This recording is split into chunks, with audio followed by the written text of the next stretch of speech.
Hello, my name's Bob Bush. I run a fairly successful wildlife camera Facebook group and YouTube page. My Facebook group is called Bob's Pennsylvania Wildlife Camera.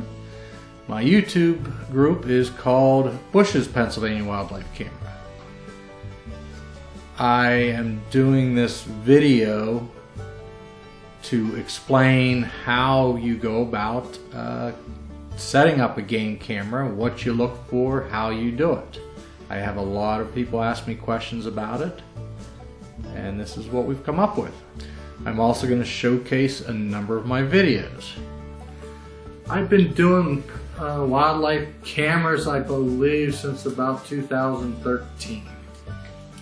All my cameras are located in central Pennsylvania area. I usually tell people Pennsylvania Wildlife Management Unit 4D. I got involved in wildlife cameras as a means of spending more time with my father. We had decided every Sunday we were going to hike to spend time together, and in the process we thought we'd set up some game cameras and see what all we came up with. One day I was hiking with my father and we were along a stream and there was a log across it.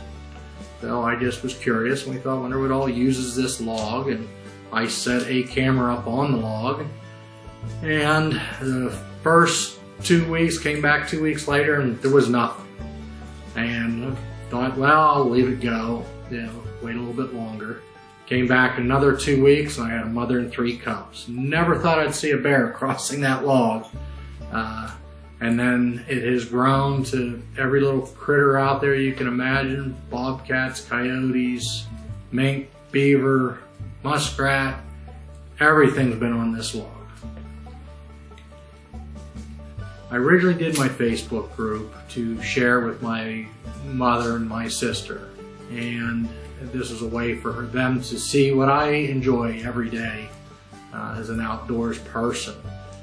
It has grown. There's a group out in Wisconsin that I shared a lot of videos to, and I shared my original The Log Movie, and it went crazy on their site. Last I checked, it had over 300,000 shares and 13 million views, but everybody went to them. So when I did my second log video, Log 2 Another Year, in 2019, my group went from, I believe it was 6,000 members to now today it's, I believe, 43,000 something members today. There was a member of my group worked for Cook's Museum of Natural Science in Decatur, Alabama. They were building a brand new museum, and she wanted to ask everybody involved if they would be interested in using my log video in the museum itself, which I gave them my permission. I felt it as an honor that they actually used it. And during the process of building, whoever decides those things at the museums decide they did want to do this project. And they actually built a log with a stream underneath it. At the end of the log is a video screen that plays my original The Log Movie rotating, and it has everything in it. And my understanding is it's a big hit. They opened last June and lots of people enjoy it. Anytime you find a log crossing a stream, animals love to cross those. Due to promises made, we're not going to show any of my log videos in this video. But you can go to my Facebook group and my YouTube page and you'll see those videos and hundreds of other videos that I have put on there throughout the different areas where I live. People often do ask me what they could do to get into wildlife cameras. I tell them, even in your backyard, if you have anything, as long as it's not totally fenced in, you got all kinds of critters, from rabbits to foxes, everything crossing through your backyard. You never know. I've set them up at my mother-in-law's house because something was getting into her bird feeder and it was a bear. So I just suggest to people, at first you might not want to spend a lot of money on a camera, but I think that less than $200 is a good price. That's what I pay for my cameras. They're good quality cameras. They tend to last anywhere from 3 to 5 years. I've had teachers get a hold of me and for recommendations on cameras. After watching my videos, they've had the idea that this would be a good project for kids. The children love watching the wildlife videos. Common questions that people ask me is what camera I use is the biggest one. What camera do I use? Do I use bait? Which I do not use bait. I just set up on natural trails when I do it. When we first started doing the wildlife cameras, I did photos instead of videos. It was a lot of misses. The cameras I got didn't have a screen in it to where I could actually see how I was setting it, what I was capturing. So it was a hit or miss. I would set it up, you'd think you would be getting in a good spot, you'd come back a week later to check it and you'd get a bunch of knees from deer. And then you would have to guess again in 2 more weeks when you came back. So it wasn't real productive. It was hit or miss. You'd still get some nice photos, but you always wondered what was before and what was after. So that's when I started doing videos. This is one of my first cameras I had, a Moultrie. It does not have a screen on it. Like I said, they last for so long. This was an affordable one for me. It got me interested in it. It had C batteries that fit in the bottom just like the other ones do. This camera, as all my cameras, will also have a mount that will screw into a tree, and it has the camera mount just like any camera usually has that this would screw into. It's a little more maneuverable. Once it's in there, I can loosen that nut on the bottom, and now that camera is very movable and aimable. So I really like those when I need to. Other than that, I'm using the strap with branches, stick some underneath it to get the different angles on it that you might need. The first video camera I got was a Moultrie camera with a screen on it, so I could actually see what I was videoing. I would set it on a game trail, and my father would walk on the game trail so I could actually see what I was capturing. This is one of my Moultrie cameras that I used. This is one that was put up for the first week. It was brand new, and a bear actually put his tooth right through it.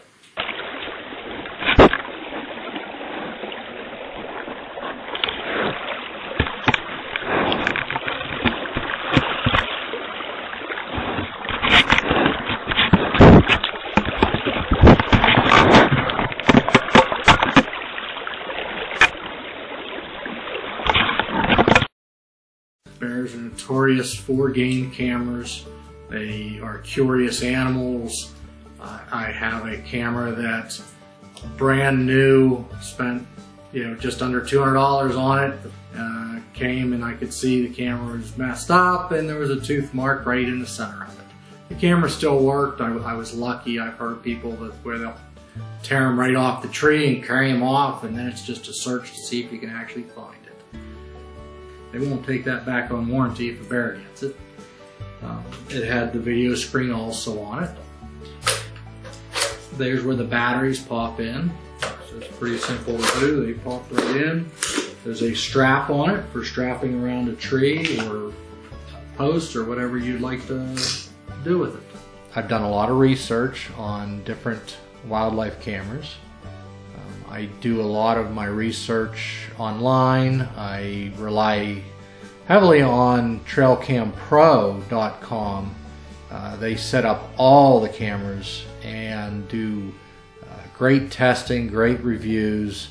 I know a lot of the manufacturers look at them to see what's problems they might have found in the cameras, and they try to improve on that. Recently I found I like the Browning Special Ops Extreme, and that has been replaced by the Browning Special Ops Advantage.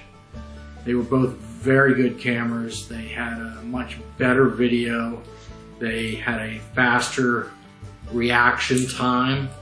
It went from a couple seconds, which doesn't seem like much, but it's a lot when an animal first appears and hits the motion detection to when it actually starts recording. The newest ones I have, the Browning Special Ops Advantage, is under half a second. I believe it's like 0.47 seconds. When you have a slow reaction time on a camera, when the animal first triggers the camera, it takes quite a while, like I said, like 2 seconds. Well, an animal can move a good distance in 2 seconds before the video actually starts recording. This is a Browning Special Ops Advantage. This is a brand new one. I haven't even had it out yet. This will be my second Browning Special Ops Advantage. I have 2 of the Browning Special Ops Extreme. Planning on setting this out this week. This is the view screen that I was talking to you about. It doesn't look very big, but it is big enough to see. I also usually use a fluorescent orange bandana to set up so I could see it in an area where I want to record. It is sometimes hard to see the actual trail or where you're zeroing in on, and that really helps.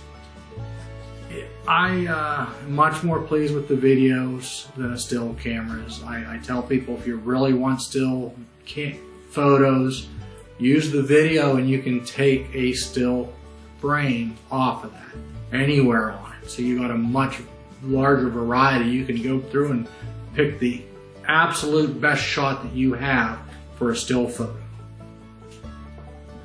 When you're capturing videos, not only you're getting more of what this animal is doing, you're hearing a lot of times the vocalizations of what an animal might make, whether it be a wood duck making a little whistling sound as it's there in the water, calling its young maybe, or a female mallard making a noise, or a male mallard or a male wood duck, right to a great blue heron. Lots of people see a great blue heron, but you don't hear the grunting sound that a great blue heron actually makes. And that is, again, part of why I prefer to do a video.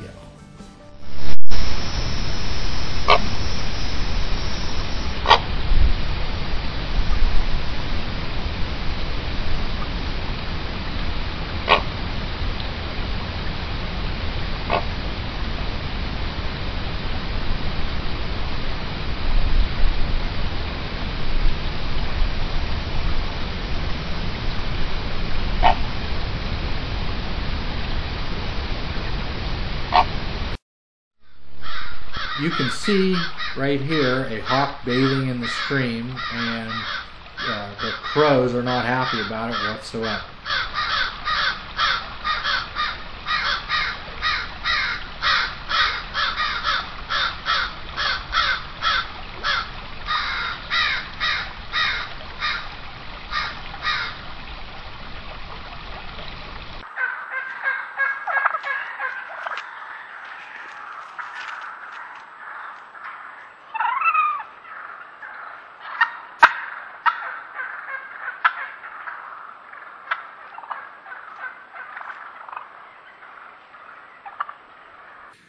The cameras I use, the Browning cameras, have what they call a no glow, which means if I was standing there and it was videoing at night, I could not see any flash. I've tested it. I don't see a red light. I see nothing. My camera, the flash at night, which is, like I said, a no glow flash, it's approximately will work out to about 40 feet. I believe, is about what it is the normal for that. Other cameras might have just a red light, and there's low glows or just a small bit of light. I worry about animals detecting the light and spooking them. I worry about somebody else seeing the light. I've had, during hunting season, I've had where you have a lot more people in the woods, I've had cameras stolen. Two of them, one was in the open, the other one was actually back in the scrub oak fairly good. It's not bears taking them. I have them secured fairly well, but somebody, yes, walked away with two on the same trip because I was there a couple days apart and they were both gone. My camera, for the most part, I believe I use the default settings on them. Some cameras do have adjustments for how trigger happy you might say it is. I've had cameras older cameras that I didn't spend as much money on, just take thousands of pictures no matter how I set it up. It just didn't ever work right. And that takes a lot of time to go through every video, every photo to see what is actually on what you captured. When you have an animal hanging out in front of a camera, you can have a choice of setting it as from as low as a 1 second to 5 minutes or longer delay between when one photo or video is taken to the next one. I usually prefer to just use a 1 second delay because I want it to keep recording, and that way I can edit it later to get the quality video that I want. And I will edit them together using an editing tool, and mine specifically I use Microsoft Movie Maker. It's just an easy one that I found and was free on the computer when I got it. So that's what I use, and it seems to work pretty good. I do them anywhere from a minute to, I think my longest now is the Log 2, which is a little over 5 minutes. My original cameras used D batteries, and then they went to C batteries, and now they're AA batteries. Although you can use any AA batteries for the most part on it, I prefer the lithium batteries, Energizer lithium batteries specifically, because they do last a long time, even with my videos, which my daytime videos are 30 seconds, my night times are 20 seconds. If you leave them longer, you can really waste your battery space up, and most wildlife is here and gone in 30 seconds. The cameras I use a full-size SD card, anywhere from 8 to 32, but for the most part, I use 32s, just because it has more space on it. And cameras nowadays can take a lot larger than that. But I found that I can get about 400 videos, a little over 400 videos actually, on the highest quality setting at 30-second videos with a 32 card. You also want to make sure you have an SD card that's fast enough for video if that's what you choose to do. I know the SD cards I have, there'll be a little numeral 10 inside a circle, and I just make sure I like to have at least a 10 in that. When I set up a wildlife camera, I usually travel through the woods just walking game trails. There's certain areas I prefer when 2 or more trails come together into one trail. It is usually a very good spot where you're going to get different wildlife. I don't set cameras up right on the trail because it will spook the animals. They just see it as something different. I'm sure they also smell me on it, but they see it's not something normal they see. When I am in a new area, a new trail, I am not really sure how the wildlife is using the trail or what wildlife is using the trail.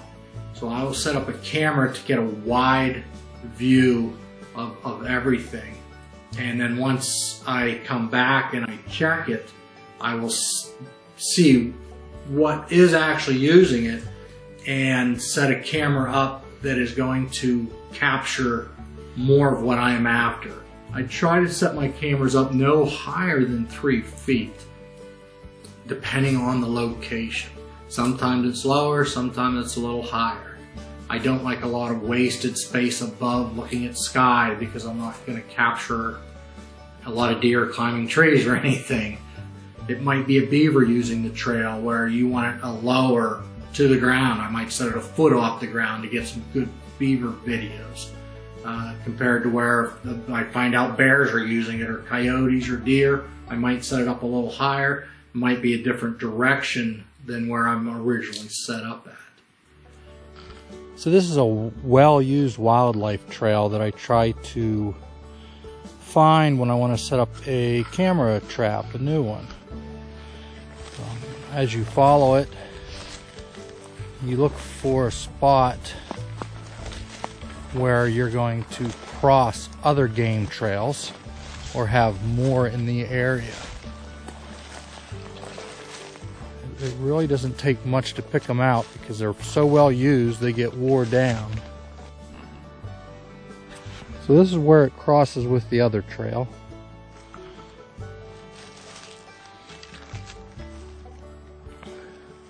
So basically I got at least 3 trails right here, and then here's another trail. So this is what I would call a prime area to set up a camera trap. It's early in the morning. Look at that trail. I'm hoping this all turns out to where you can really see it good. That's just a very well used trails in here. So what I would do is get up to where the sun will be at the camera's back, basically. Thinking about using this tree right here and setting it off at an angle like that to catch this whole bottom, to catch all these trails where they cross. I'm going to set this camera up at about 3 feet. See how it goes. I might have to come back after my next check and see if I'm catching things good, or if I got to move some brush or reposition the camera. But it really looks like a good spot. I've never had a camera right in here. You can see I have a little stick I used, since I'm using this strap behind the camera, to angle it down slightly so I'm not getting a big skyline. I've also set up my fluorescent orange bandana that I want it to center on.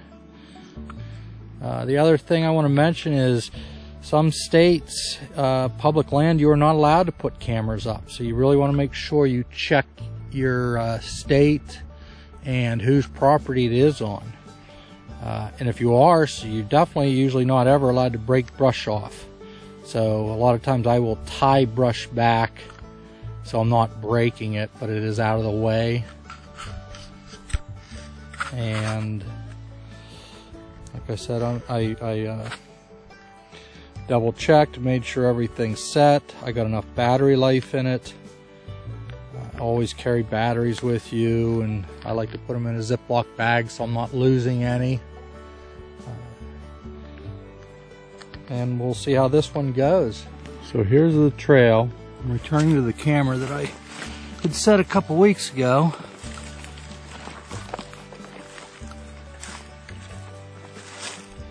And we're walking into the sun, so I'm trying to angle down so we can see it. This is one of the crossover trails. Right there, you can see the camera. Hopefully, once I review, we will have some wildlife.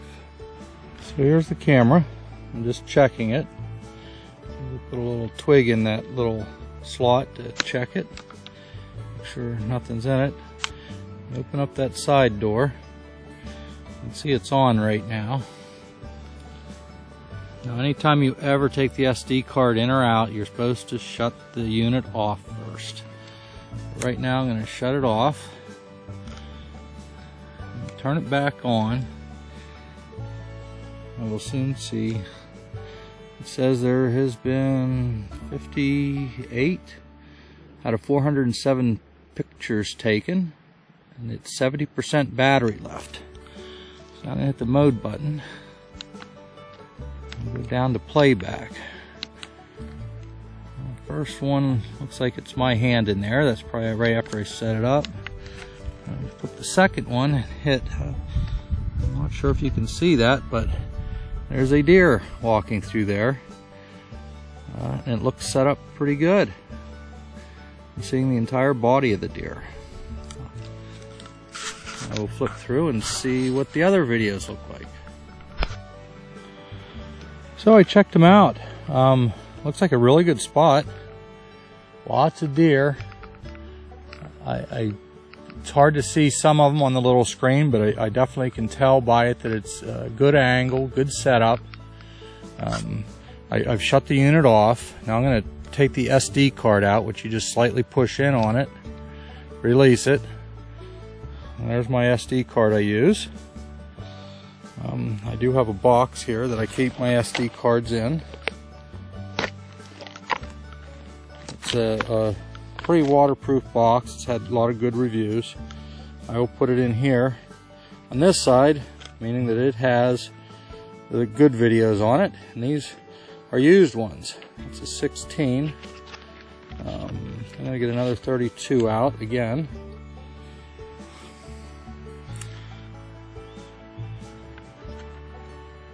I'm going to slide it right back in. Turn it on. And we'll go through and delete. Let's go into setup mode and go through until I find the delete all, which is right there. Hit enter. Hit the yes button, and this will also format. So anytime I buy a new SD card, I go through the delete all, and it will format the SD card for this camera. I'll hit mode a couple times, and it'll have a 30-second delay on it. So now I can shut everything up. I put my little indicator stick back in. And I will go, when I get back, I'll review the videos on it. And I'll be back in another 2 to 4 weeks. We'll see what else we get. It is a beautiful spot.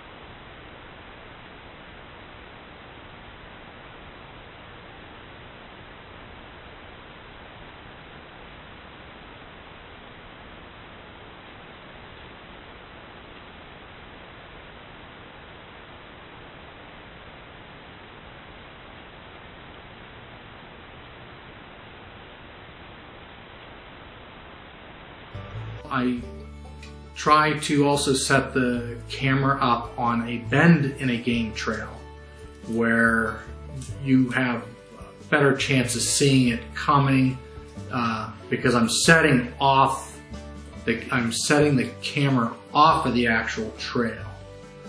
So if you put it on a bend, you're catching it head on, but yet you're not spooking the animal. I like to set cameras up on a ridge trail too. A lot of predators, deer also, but a lot of animals like to walk ridges. So those are also very good places to set up trail cameras.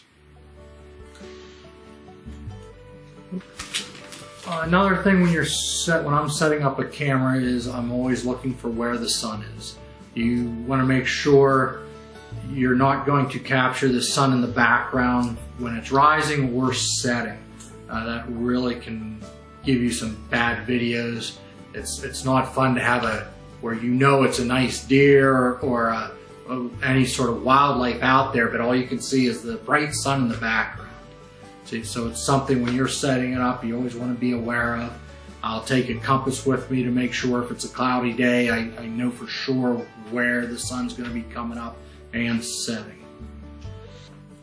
When I set a camera up, I really try to leave everything as natural as I can. but you do have always issues of if it's on a stream, if the water's high, it can trigger your camera, where I've had it where I've set it up and within a day every bit of film is taken off, or all the SD cards are totally filled up and gone, just because it's just being triggered so much.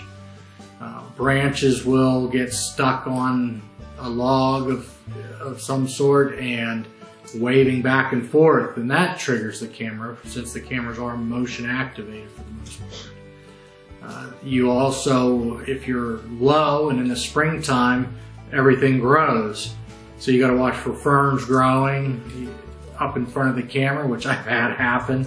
You know, I like to leave it soak, which when I say soak, that's leaving the camera out for an extended period of time, any amount of time. The longer soak is usually better. But you can also leave it out and have a fern grow up right in front of the camera, and you might get 2 weeks of good video, and then all of a sudden it's just a fern. Right now I have 3 cameras set up. I usually go out no more than every 2 weeks. I used to go out every week with my father, and he doesn't go out with me now, so I try to get there 2 weeks to 2 months.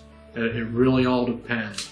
This time of year, which has been a rainy winter, rainy springs, especially if you're set up on water, I try to go out more often, because a good chance is it's going to be full with stream pictures, because the water is going to be really high and it's going to trigger my camera immediately, and I don't like to leave it go for too long.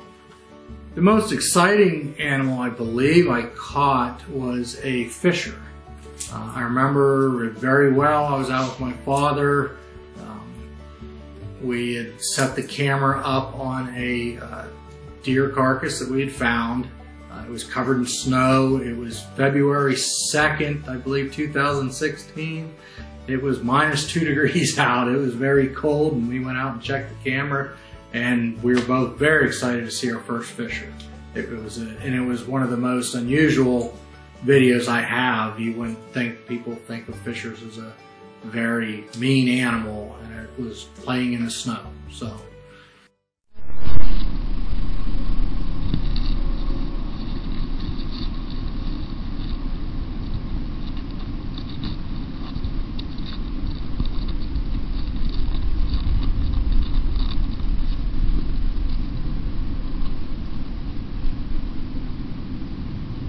I don't bait, but I have found deer carcasses in the woods, and I will set up cameras on those.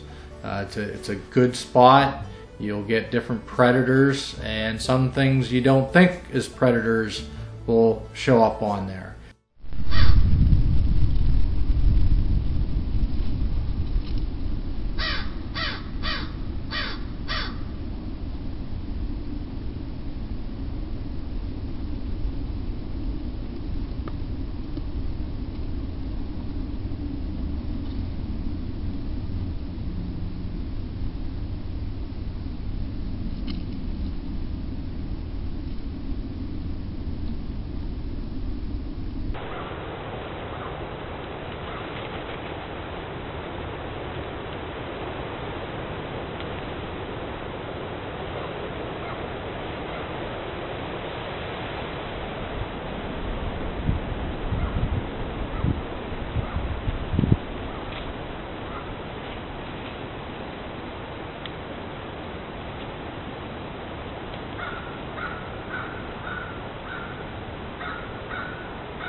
One of the places I like setting up a camera is on stream crossings. If you're walking along a stream, creek, river, I'm sure, you'll see the worn-in trough with tracks where you'll see where the animals use. And it's just like any game trail, they stick to what they enjoy. Now they'll cross anywhere in a pinch. I've seen them swim right across the lake, and it's not a normal thing, but they get spooked, they'll go. But it is, when you find a trail along a stream, it is a good place to set up a camera.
One day I was hiking, and I usually always try to make sure I have a spare camera with me, because you never know what you're going to see, or you come across a spot you want to try.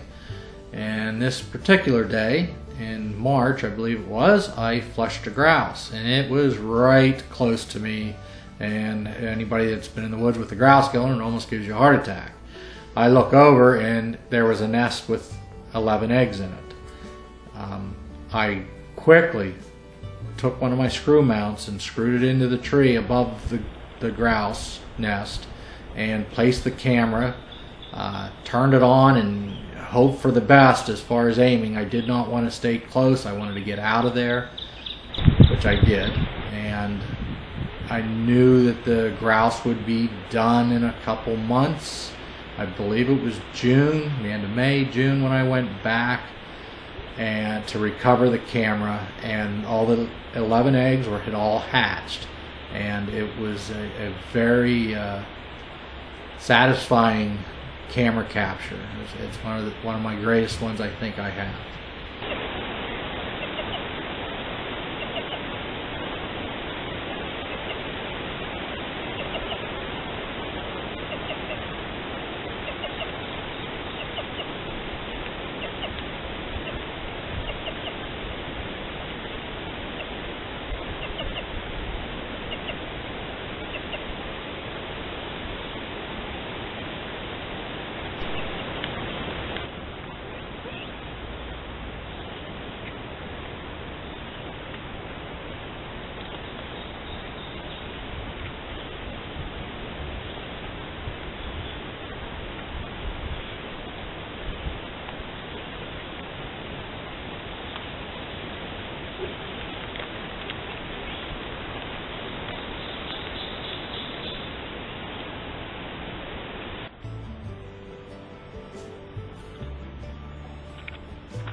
About in September that same year then, and this was no further than 50 to 100 yards from where that nest was, I had set a camera up again just across some trails in an area I knew, and lo and behold, one day when I checked it, there is a brood of grouse going slowly through the woods, spread out. You can hear them making different sounds and slowly going through the forest.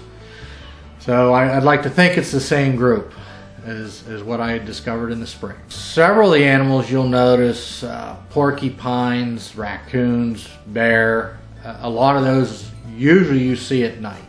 Bear is one that you'll see day or night, but when you catch a coyote on camera in the daytime and you see the colors of the coyote, the beauty of it really sticks out. Porcupines are usually nocturnal, and I have captured those in the daytime. And again, it is a very, very good sight. Raccoons, mink, they're all, you see them at nighttime is one thing, but to see them in the daytime with full color in that, it's a whole nother aspect.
I have future projects that I'm planning on doing, going up to Elk County and hopefully getting some elk.